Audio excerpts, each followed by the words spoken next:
बाबू मैं ठीक हाँ, बिल्कुल ठीक हाँ। कोई परेशानी वाली गल नहीं, मैं ठीक हाँ, अल्लाह खैर करे, दुआ करो बस।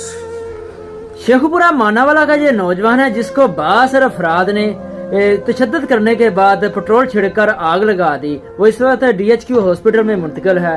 बताया जा रहा है कि उसके नाजुक अज़ा को भी जला दिया गया है।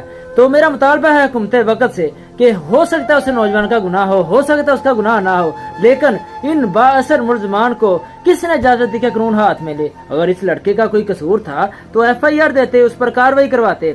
हो सकता है उसका कसूर ना हो, ये तो अदारे इसकी तहकीक करेंगे। और मैं अदारों से अपील करना चाहता हूँ कि इन मुलजमान को सख्त से सख्त सजा दी जाए ताकि आइंदा आने वाला कोई भी शख्स ऐसा घिनौना जुल्म करने के बारे में पहले सोचे और फिर वो कदम उठाए। आए दिन हमारे माशरे में इस तरह के वाक़यात होना एक मामूल बना हुआ है। इसकी सबसे बड़ी वजह यह है कि आज जुल्म किया जाता है, कल को उसकी जमानत हो जाती है।